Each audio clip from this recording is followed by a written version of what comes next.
नमस्कार मित्रों, मैं डॉक्टर मुकेश आपका एक बार फिर से हार्दिक अभिनंदन करता हूं आपके चैनल एस्ट्रो नक्षत्र 27 पर।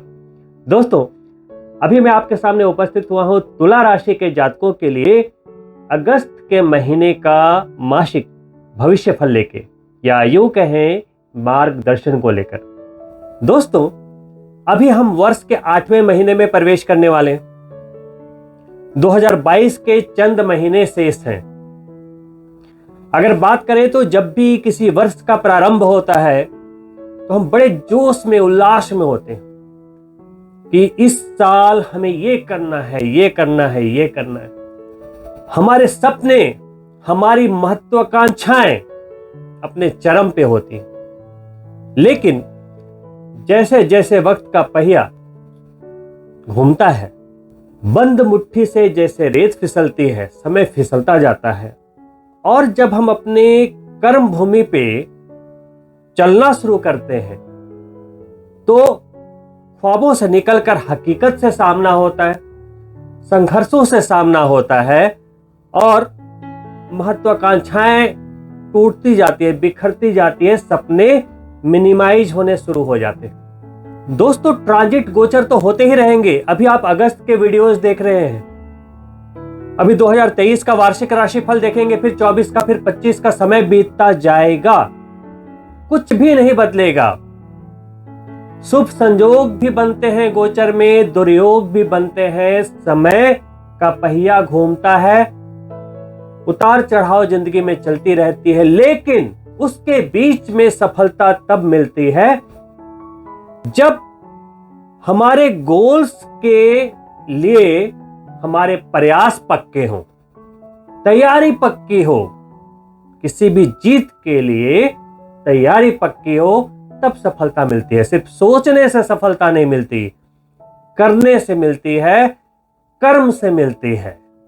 दोस्तों, आप तुला राशि के जातक हैं। हर काम में आपको परफेक्शन पसंद है, महत्वाकांक्षाएं बड़ी हैं, सपने बड़े हैं, गोल्स बड़े होते हैं। आप किसी भी साधारण चीजों से संतुष्ट नहीं होते। तो जब आप किसी बड़ी चीज के लिए प्रयास करेंगे, बड़े लक्ष्य के लिए प्रयास करेंगे, तो कहीं ना कहीं मुश्किलें तो आएंगी। तो आप कहते हैं तुला राशि के जातकों को संघर्ष बहुत है। दोस्तों, तुला राशि में शनि उच्च के होते हैं, शनि की प्रिय राशि है, तो परिश्रम के बिना सफलता मिलेगी कैसे? अगस्त के गोचर क्या कहते हैं? अगस्त के महीने में 4 महत्वपूर्ण गोचर हैं। पहला गोचर है आपके राशि स्वामी का, शुक्र का। शुक्र देव अभी आपके 9वें भाव में गोचर कर रहे हैं, मिथुन राशि में, बुध की राशि में, भाग्य भाव में। वो जाएंगे कर्क राशि में 7 अगस्त को। दशम भाव में, कर्म के भाव में उनका गोचर होगा। इसके क्या बेनिफिट्स होंगे, इसकी बात करूंगा। दूसरा गोचर होगा आपके धन के स्वामी मंगल का, जो अभी 7वें भाव में अंगारक दोष में राहु के साथ उपस्थित है। थोड़ी व्यग्रता बढ़ी हुई है, थोड़ी उग्रता बढ़ी हुई है, खर्चे बढ़े हुए हैं। अब मंगल वहां से अष्टम में प्रवेश करेंगे 10 अगस्त को। मंगल का ये अष्टम का गोचर बहुत अच्छा नहीं है, सावधानी आवश्यक है, इसकी बात करूंगा। इसके बाद सूर्य का गोचर 17 अगस्त को स्वराशि में होगा, आपके लाभ के भाव में। शास्त्रों में कहा गया है कि जन्म चंद्रमा से 3, 6, 10 और 11 भावों में सूर्य का गोचर किसी वरदान से कम नहीं, खासकर 10वें और 11वें में, क्योंकि 10म भाव में सूर्य दिग्बली होता है और एकादश भाव में स्वराशि में जाता है तुला राशि के लिए। और अंतिम गोचर बुध का होगा 21 अगस्त को, जो सिंह राशि यानी कि आपके लाभ भाव से निकलते हुए अपने उच्चतम राशि में, उच्च राशि में प्रवेश करेंगे, विदेश भाव में जाएंगे, कन्या राशि में जाएंगे। ये तो हो गए अगस्त महीने के गोचर। अब बात आती है इसके परिणाम क्या मिलेंगे आप। लेकिन उसके पहले अगस्त के महीने का औरा कितना शुभ है। पहला दिन गणेश चतुर्थी, उससे प्रारंभ है। श्रावण का महीना है, देवों के देव महादेव का महीना है। दोस्तों, व्रत और त्योहार की बात करें तो अगस्त के महीने में 8 अगस्त को एक बहुत ही महत्वपूर्ण एकादशी आएगी, श्रावण पुत्रदा एकादशी। जो लोग अपने पुत्र के लिए चिंतित हैं या पुत्र नहीं हो रहा है, उन्हें अवश्य पुत्रदा एकादशी करनी चाहिए। भाई बहन के अटूट रिश्ते को दिखाता हुआ रक्षाबंधन का पावन त्योहार 11 अगस्त को मनाया जाएगा। वहीं 23 अगस्त को दूसरी एकादशी यानी कि अजा एकादशी मनाई जाएगी। और अंत में 18 और 19 की जो तिथि होगी अगस्त की, वो श्री कृष्ण जन्माष्टमी की होगी। दोस्तों, आइए बात करते हैं गोचर और उनके फलों की। तो आज प्रारंभ करते हैं चंद्रमा के गोचर से। इससे आपको यह समझने में मदद मिलेगी कि कौन से डेट्स आपके शुभ कामों को करने के लिए, महत्वपूर्ण कामों को करने के लिए उचित है और कौन से डेट्स को अवॉइड करना चाहिए। 1 अगस्त का जो दिन होगा, चंद्रमा आपके लाभ भाव में यानी कि 11वें भाव में उपलब्ध रहेंगे। लाभ का दिन, शुभ दिन, धन लाभ के लिए अच्छा दिन। 2 और 3 अगस्त को आपके 12वें भाव में होंगे। चूंकि गुरु से दृष्ट होंगे, आंशिक गजकेसरी योग फलित होगा। 2 और 3 अगस्त भी आपके अच्छे रहेंगे। 4 और 5 अगस्त को वो आपके लगन भाव में गोचर करेंगे, प्रथम भाव में, जहां केतु पहले से विराजमान है। ग्रहण दोष बनेगा, थोड़ी व्यग्रता रहेगी। जरूरी कार्य है तो कर सकते हैं, लेकिन अगर हो सके तो अवॉइड कीजिए, क्योंकि उस दिन आपके स्वभाव में थोड़ी उग्रता रहेगी, थोड़ी बेचैनी रहेगी, हो सकता है थोड़ा चिड़चिड़ापन हो। 6 और 7 अगस्त को चंद्रमा आपके सेकंड हाउस में धन की राशि में गोचर करेंगे, वृश्चिक राशि में। वो चंद्रमा की नीच राशि होती है, उस समय चंद्रमा के पास अपनी पावर नहीं होती। लेकिन पावर ना होते हुए भी गुरु के 9वीं दृष्टि से दृष्ट हो जाएंगे। फिर से एक शुभ फल निर्मित होगा, धन लाभ के संकेत है। दिन अच्छा है, कोई भी कार्य कर सकते हैं। तत्पश्चात आपके 3रे भाव में चंद्रमा का प्रवेश होगा 8 और 9 अगस्त को। मानसिकता का भाव, छोटे भाई बहन का भाव, पराक्रम का भाव, प्लानिंग, स्ट्रैटेजी बनाने के लिए अच्छा समय। इसके बाद 10 और 11 को आपके 4th हाउस में आएंगे, जहां वक्री शनि पहले से है स्वराशि में। विष दोष निर्मित होगा, मानसिक तनाव की स्थिति को पैदा करेगा। 10 और 11 अगस्त को कोई महत्वपूर्ण डिसीजन लेने से बचे। एक अनजाना सा भय निर्मित होगा उस दिन, अवॉइड करें, महत्वपूर्ण कामों को अवॉइड करें। 12 अगस्त, 13 और 14 अगस्त को पंचम भाव में गोचर करेंगे। धन लाभ की अच्छी स्थिति बन रही है, विद्यार्थियों के लिए अच्छा समय, लवर्स के लिए अच्छा समय, बच्चों के लिए अच्छा समय, कोई भी कार्य करने के लिए उचित समय। 15 और 16 अगस्त को चंद्रमा का गोचर 6ठे भाव में होगा, जिसे अच्छा नहीं माना जाता। लेकिन चूंकि गुरु वहां पे पहले से उपस्थित हैं, वक्री हैं, शुभत्व बढ़ा हुआ है, चंद्रमा की युति होगी, गज केसरी योग निर्मित होगा, तो आप महत्वपूर्ण काम कर सकते हैं। स्वास्थ्य और धन लाभ आपके लिए पक्का। अब 17 और 18 अगस्त को आपके 7वें भाव में गोचर होगा, जहां पहले से राहु है। फिर से ग्रहण दोष निर्मित होगा, स्वभाव में उग्रता आएगी, थोड़ी घबराहट, मानसिक दबाव बनेगा। 17 और 18 अगस्त को कोई भी महत्वपूर्ण कार्य को करने से बचें। 19, 20 और 21 अगस्त सावधानी का है। चंद्रमा आपके 8म भाव में रहेंगे। कोई भी नया कार्य आरंभ ना करें, कोई भी शुभ कार्य ना करें, कोई भी इंपॉर्टेंट प्रोजेक्ट, कार्य, कुछ भी करने से बचें। 9th हाउस में चंद्रमा का गोचर होगा, बहुत ही सुंदर, 22 और 23 अगस्त। उसके बाद 24, 25, 26 दशम भाव में गोचर होगा, गुरु की दृष्टि जाएगी, वो भी बढ़िया, करियर के लिए बढ़िया, धन लाभ के लिए बढ़िया। 27 और 28 अगस्त को फिर एकादश भाव में जाएंगे, लाभ बना रहेगा, तो सूर्य के साथ वहां से युति भी होगी, राजा रानी की युति होगी, डबल लाभ के संकेत, सिलसिला चलता रहेगा। पुनः 29 और 30 अगस्त को 12वें भाव में जाएंगे, फिर से गुरु से दृष्ट होंगे, यानी कि 8म भाव में निकलने के बाद 22 से लेकर 30 अगस्त तक का समय लगातार शुभ बना हुआ है चंद्रमा के गोचर की दृष्टि से। तो दोस्तों, आपने देखा होगा कि चंद्रमा पूरे महीने में 11वें से अपनी यात्रा का प्रारंभ किया था उन्होंने अगस्त 1 तारीख को, और पुनः 31 अगस्त को 11 क्रॉस करते हुए 12 और 1 तक पहुंच गए। यही कारण है कि हमारा मन चंचल होता है, मूड स्विंग्स होते रहते हैं, हमारे इरादे बदलते रहते हैं। कभी हम अपने आप को मजबूत महसूस करते हैं, कभी कमजोर महसूस करते हैं, कभी चंद्रमा उच्च का होता है, कभी नीच हो जाता है। आइए अब बात करते हैं आपके राशि स्वामी के गोचर की। अभी आपके राशि स्वामी का गोचर 9th हाउस में यानी भाग्य के भाव में है। तो आपके राशि स्वामी हैं और वो 9th में है, तो 1+9 धन योग बना हुआ है, भाग्य की मजबूती बनी हुई है। और किस राशि में बैठे हैं? बुध की राशि में। भाग्य से संबंधित चीजों में फायदा। अगर आप शेयर मार्केट में हैं, मरकरी प्रधान है, बुध प्रधान है, यहां से लाभ अवश्य होगा। 21 अगस्त को बुध भी उच्च होने वाले हैं। अभी कनेक्शन समझिए, अभी शुक्र हैं 9th हाउस में मिथुन राशि में। मिथुन किसकी राशि है? बुध की राशि। और बुध अभी कहां बैठे हैं? एकादश भाव में, लाभ के भाव में। तो भाग्य से लाभ मिलेगा। और वो भी बुध अभी कमजोर नहीं है, 21 अगस्त को उच्च राशि में जाने वाले हैं। जबरदस्त पावर है। अभी आप तुला राशि के जातक भाग्य के धनी हैं। 7 अगस्त को जैसे ही वो मिथुन राशि से निकल के आपके दशम में आएंगे, आपके करियर में दृढ़ता आ जाएगी। सूर्य वहां पहले से बैठे हुए हैं। अब जब ये करियर के भाव में गोचर करेंगे, तो जो लोग शुक्र के फील्ड से जुड़े हुए हैं, जैसे जो लोग इंटीरियर कर रहे हैं, फैशन डिजाइनिंग में हैं, कलाकार हैं, जो लोग लग्जरी ब्रांड्स के प्रोडक्ट्स से जुड़े हुए काम करते हैं, परफ्यूम, जेम्स एंड ज्वेलरी, सभी के लिए अच्छा वक्त। जो लोग होटल इंडस्ट्री में हैं, सारे होटेलियर्स, टूरिज्म के लिए अच्छा समय।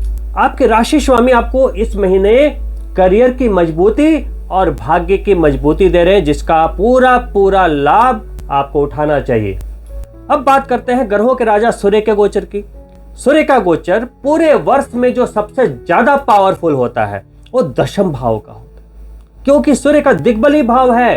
आपको एडमिनिस्ट्रेशन से सपोर्ट मिलेगा, सरकारी सहायता मिलेगी। जो लोग सरकारी नौकरी में हैं उन्हें भी काफी मजबूती दिखेगी इस दौरान। बृहस्पति की दृष्टि आ रही है सूर्य पे, और शुक्र के वहां गोचर के बाद शुक्र पे भी दृष्टि आएगी। छठे भाव में बैठे बृहस्पति की दृष्टि का मतलब क्या है? छठा भाव है संघर्ष का, रोग, शत्रु और ऋण का। बृहस्पति अच्छे हेल्थ का भी वादा कर रहे हैं। आपको करियर के फ्रंट पे कोई भी नुकसान नहीं होने देंगे कि आपको किसी लोन की जरूरत पड़े। कोई ऑफिस में आपके खिलाफ आपके बॉस के कान भर रहा है, बॉस नहीं सुनेगा। अभी दशम भाव में जब सूर्य आता है तो बड़े पद की प्राप्ति कराता है। दशम भाव में जब सूर्य का गोचर होता है तो ये साल का वो मजबूत समय होता है कि सिर्फ पूरे साल की ही मजबूती नहीं, लंबे समय से, वर्षों से अगर किसी अचीवमेंट की प्रतीक्षा थी वो पूरी हो सकती है। कुल मिलाके पावर और प्रतिष्ठा का समय, करियर में बेहद मजबूती का समय। लेकिन यहां पे सावधानी क्या रखनी है? सावधानी ये रखनी है कि जब 1 अगस्त से 17 अगस्त को दशम भाव में सूर्य रहेंगे, उसके सामने शनि चतुर्थ भाव में वक्री हुए पड़े हैं। भले ही ससराज योग में है लेकिन वक्री हैं। अब ये दोनों एक दूसरे को देखेंगे। वो तो भला हो बृहस्पति का जिन्होंने दृष्टि डाली हुई है, नहीं तो गड़बड़ हो जाती बात। लेकिन फिर भी पिता के स्वास्थ्य का ध्यान रखें। अगर उनकी तबीयत में कुछ भी समस्या चल रही है, पिता के हेल्थ का ध्यान रखें। उन पिता पुत्रों में मतभेद बढ़ सकता है जिनमें पहले से कुछ डिफरेंसेस चल रहे थे।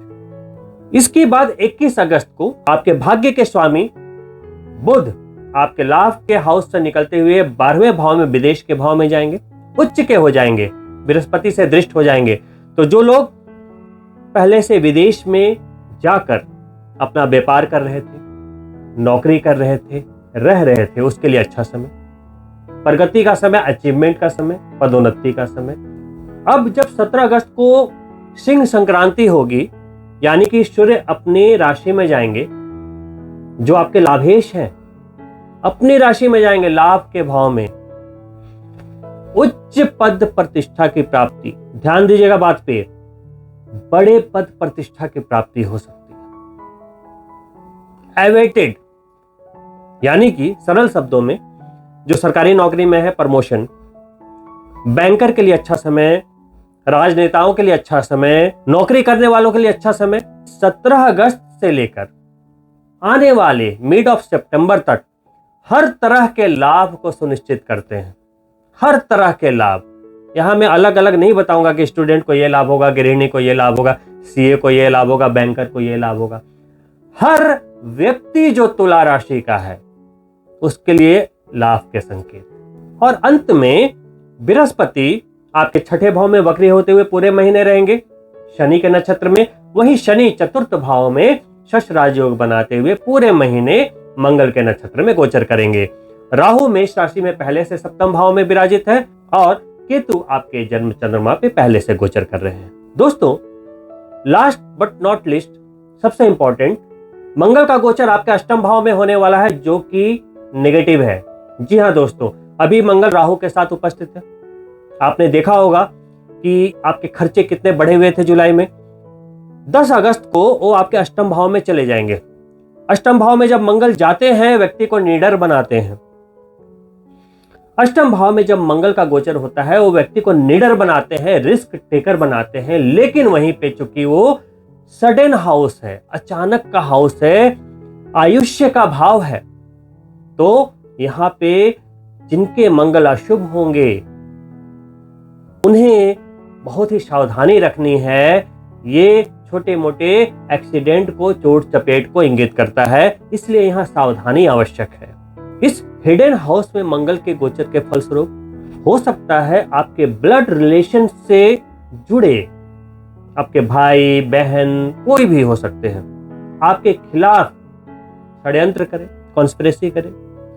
वहीं पे आपने बहुत ज्यादा जिन पे भरोसा किया है वो भी छिपे हुए दुश्मन निकल सकते हैं।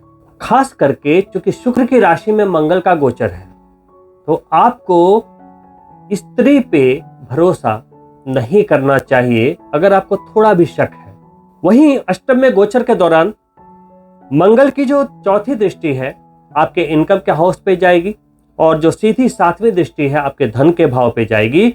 इससे धन का लाभ तो बना रहेगा जैसा मैंने बात किया, लेकिन आपकी वाणी पर से आपका नियंत्रण जा सकता है और यही आपके लिए एक नेगेटिव इंपैक्ट डाल सकता है आपके इमेज के लिए, आपके कैरेक्टर के लिए। तो अपने वाणी पे नियंत्रण रखें। यह महीना आपके लिए मजबूत है, लेकिन आने वाले महीनों के लिए आपको सावधान रहना पड़ेगा जैसा कि मैंने पहले बताया।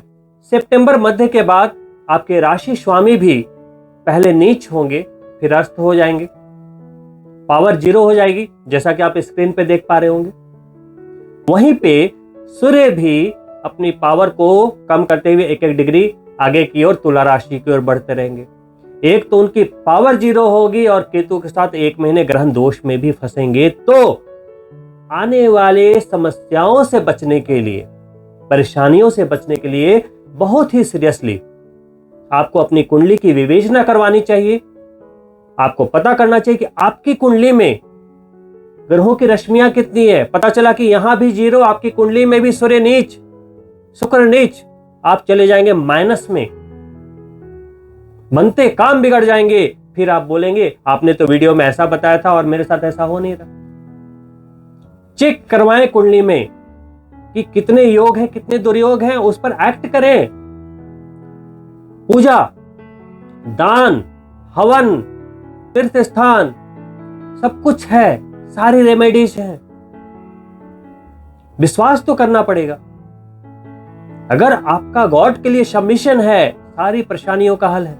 एक नाई की दुकान थी, सलून।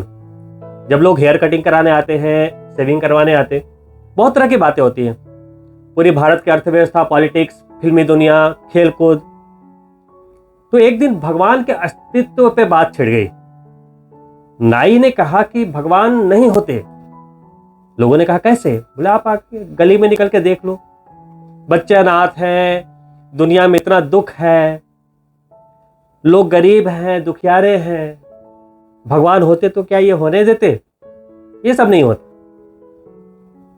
तो जो सज्जन बैठे थे, क्योंकि बहस बढ़ ना जाए, उन्होंने कुछ नहीं बोला। थोड़ी देर के बाद जब उसकी दुकान बंद होने लगी तो वो वहां वेट कर रहे थे। उन्होंने अपने एक दोस्त को बुलाया जिसकी बहुत बड़ी दाढ़ी थी, बाल भी जैसे तैसे बढ़े हुए थे, देखने से ऐसा लगता था कि उसने 10 दिनों से नहाया ना हो। तो उन्होंने नाई को बुलाया और बोला कि मेरे मित्र कह रहे हैं कि दुनिया में नाई होते ही नहीं। तो नाई हंसने लगा, बोला कि ये कैसी बात करें, मैं तो आपके सामने खड़ा हूं। तो वो सज्जन बोले, तो फिर इसकी दाढ़ी क्यों बढ़ी हुई है, बाल क्यों बढ़े हुए हैं? तो बोला कि भाई इसे मेरे पास आना पड़ेगा, तभी तो मैं कटिंग करूंगा। एग्जैक्टली। तब सज्जन ने कहा कि भगवान भी ऐसे ही हैं, लेकिन जो उनको सबमिट करता है, जो उनके पास जाता है, वो उसी की तो हेल्प करेंगे, बाकी तो कर्मा है। अगर आप रेमेडी के लिए कोई भी पूजा करें, अभी सावन के सोमवार चल रहे हैं या जन्माष्टमी आने वाली है, फिर नवरात्रे आएंगे, व्रत त्योहार आते रहते हैं, लेकिन वो आपके लिए फलित तब होंगे जब सिर्फ समाज को दिखाने के लिए नहीं, आप अपनी आत्मा से जुड़ें, एक सबमिशन के साथ जुड़ें। हे प्रभु, आप मेरे पालनहार हैं, जो आपने दिया है उसका बहुत बहुत धन्यवाद, ग्रेटिट्यूड, बहुत बहुत धन्यवाद। तो भगवान आपको ऐसे अकेला कैसे छोड़ेंगे? समझिएगा बात को। और अगर रेमेडीज की बात करें, जैसे ग्रहों की पावर कम होने वाली है, आपके राशि स्वामी और सूर्य की पावर कम होने वाली है अगले महीने से, तो जेम्स हैं, मंत्र हैं, वो सब करके उनकी पावर को बढ़ा सकते हैं। लेकिन इसके लिए आपको एक प्रॉपर गाइडेंस चाहिए। दोस्तों, अगर आप चाहें तो आप अपनी अपॉइंटमेंट बुक कर सकते हैं। मैं आपके साथ डायरेक्टली जुड़ूंगा वीडियो कॉल पे, आपको समझाऊंगा कि आपके किस ग्रह में कितनी पावर है, कहां पे कौन सा योग है जिससे क्या लाभ होगा, और कहां पे कौन सा दुर्योग है जिसके कारण तुला राशि में इतना अच्छा वक्त होने पर भी आपको रिजल्ट्स नहीं मिल रहे। तो आपके सवालों का जवाब मिल जाएगा और आपके समस्याओं का समाधान भी मिल जाएगा। रेमेडीज की बात करें तो पूजा पाठ मंत्रों के अलावा दान का बहुत बड़ा महत्व है शास्त्रों में। गरुड़ पुराण के अनुसार जब हमारी मृत्यु होती है, हमारी आत्मा पिंड में जाती है और उस सूक्ष्म पिंड की जो यात्रा प्रारंभ होती है यमलोक तक की, तो जैसे जैसे हमारे जो रिलेटिव हैं, हमारे जो तेरहवीं करते हैं, उनसे उनके शरीर बनते चले जाते हैं और यमलोक की यात्रा पे जब वो निकलते हैं तो रास्ते में बहुत सारी चीजें आती हैं। कहीं तपती धूप है, कहीं बहुत ठंडक है, कहीं बारिश है। तो अगर आपने जूता दान किया है तो आपको वहां पे जूते मिलेंगे उस कटीले पथ पे चलने के लिए। अगर आपने छाता दान किया है तो उस बारिश में, जो पत्थरों की बारिश होगी, उसमें आपको वो हेल्प करेगी। और सबसे इंपॉर्टेंट जो गौ दान बताया गया है, वो इसलिए इंपॉर्टेंट है कि एक नदी आती है यमपुरी में, बैतरणी नदी,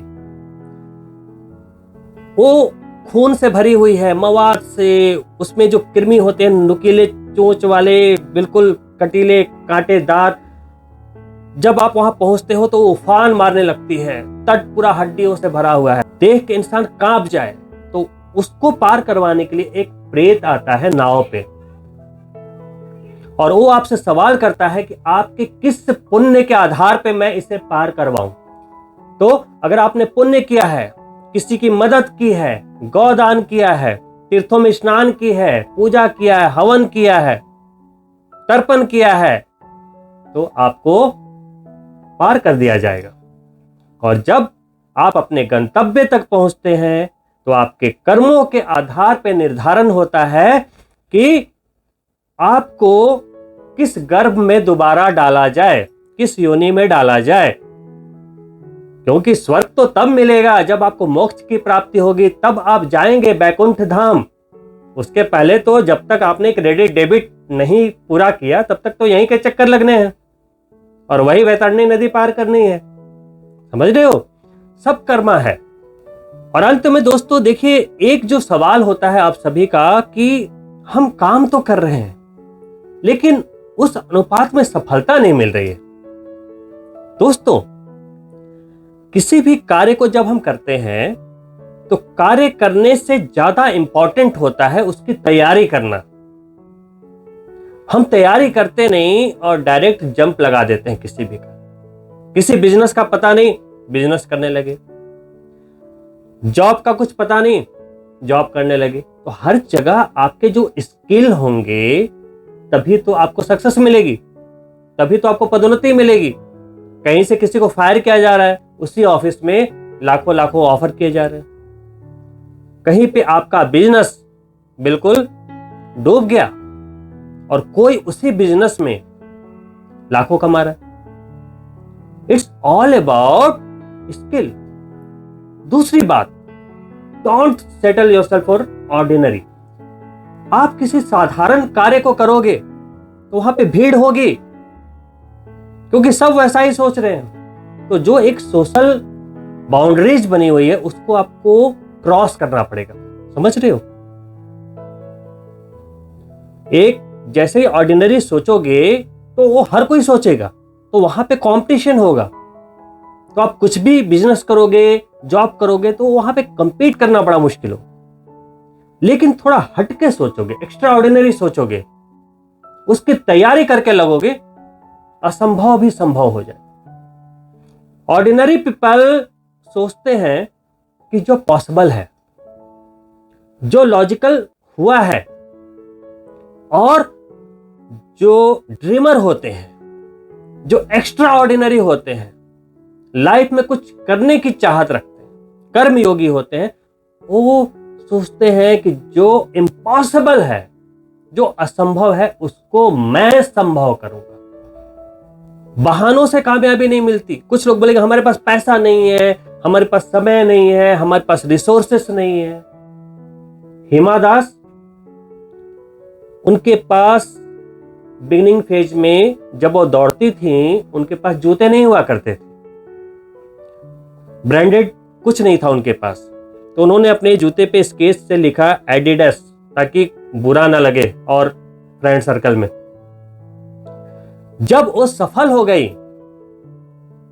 और इतनी सफल हो गई कि अभी एडिडास कंपनी वालों ने उन्हें अपना ब्रांड एम्बेसडर नियुक्त किया।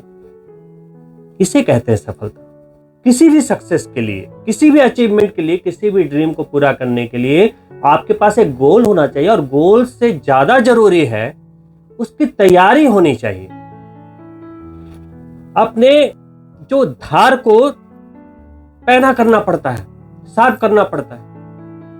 अब जो एक बॉक्सर होता है या एक प्लेयर होता है, वो जिस दिन उसकी फाइट होती है जब एरेना में, और जब एक पंच मारता है और सामने वाला गिर जाता है, और जब उसका हैंड रेज होता है, तो वो उस पंच से नहीं गिरा। उसके पीछे जो उन्होंने 1 साल से प्रिपरेशन की, सुबह 4 बजे उठकर जो वो दौड़े, अपनी फिटनेस का ध्यान रखा, खाने का ध्यान रखा, मेंटली स्ट्रांग रहे, सीखा, इंफॉर्मेशन रियल सोर्स से ली, ऑथेंटिक सोर्स से ली, जो जानता था कि कैसे पंच मारना है, क्या करना है, स्किल्स को डेवलप किया। देन जो फाइनल अटेम्प्ट हुआ, उसने पंच किया और सामने रिजल्ट। दोस्तों, अगर आप कुछ एक्स्ट्रा ऑर्डिनरी करना चाहते हो तो आपको भीड़ से हटके सोचना पड़ेगा, कुछ यूनिक सोचना पड़ेगा। नॉर्मली जैसे हर घर में डॉक्टर, इंजीनियर्स, सीए, एडवोकेट, जो एक नॉर्मल पैटर्न है, उसमें होता क्या है दोस्तों? क्यों हम सेटिस्फैक्शन को छोड़ते हुए लाइफ ऑफ सर्वाइवल में आ जाते हैं? क्यों अपने ड्रीम को पूरा नहीं कर पाते? क्योंकि जब हम वो प्रोफेशन में आते हैं, कई जिम्मेदारियां रहती हैं। बच्चों की एजुकेशन है, घर लेना है, घर लिया, जिंदगी में एक बार तो लेना है, 50 लाख की जगह 60-70 लाख डाल दिया, ईएमआईज भी आ गई, रिश्तेदारों से भी लोन ले लिया। अब वो लोन 1 महीने का तो है नहीं, फिर गाड़ी ले ली 20-25 लाख की, उसका भी लोन आ गया, साथ में घर चलाने की जिम्मेदारियां, बढ़ती महंगाई। अब आप ट्रैप्ड हो गए, अब आपकी जो रिस्क लेने की कैपेसिटी है वो जीरो हो गई, वो जीरो हो गई। और यही कारण होता है कि आपकी जो बड़ी महत्वाकांक्षाएं हैं वो अधूरी रह जाती है। और जब समय बीत जाता है तो हम गिव अप कर देते हैं। लेकिन यहां भी मैं आपको कहना चाहूंगा, कुछ लोग जो 55, 58 तक जाते जाते रिटायरमेंट तक आ जाते हैं, वो गिव अप कर लेते हैं। बोलते अभी कुछ पार्ट टाइम कर लेते हैं या हॉबी के लिए कर लेते हैं, मन लगा रहेगा, सुना होगा। अब हेल्थ, अब शरीर कहाँ इजाजत देता। ये टाइम पार्ट टाइम करने का नहीं है, ये आपके जीवन का प्राइम टाइम है। क्यों? आपके पास तजुर्बा है, पैसा है। आप देखो जो बाइडेन को यूएस प्रेसिडेंट 79 इयर्स में काम कर रहे या नहीं कर रहे। आप हमारे प्रधानमंत्री जी को देख लो, 70 प्लस में काम कर रहे या नहीं कर रहे। हमारे बिजनेसमैन टाटा जी को देख लो, काम कर रहे या नहीं कर रहे। हमारे अमिताभ बच्चन को देख लो, 80 में काम कर रहे हैं कि नहीं कर रहे। तो ये एक्सक्यूजेज होते हैं। प्लीज, जब तक जिंदगी है तब तक अपने सपने को जिंदा रखें। जब भी आप कुछ बड़ा करने की सोचोगे, संघर्ष आएंगे। संघर्षों से घबराना नहीं, संघर्षों से घबराना नहीं। जब भी संघर्ष आए, याद रखना, बिना मेहनत के तक तो ताज नहीं मिलते, बिना मेहनत के तक तो ताज नहीं मिलते। ढूंढ लेते हैं अंधेरों में भी मंजिल, बिगड़ो रोशनी के मोहताज नहीं होते। संघर्ष में आप अकेले होते हो, लेकिन जब आप सफल होते हो सारी दुनिया आपके पीछे होती है। और दोस्तों, इन्हीं शब्दों के साथ मैं आपसे अनुमति चाहूंगा।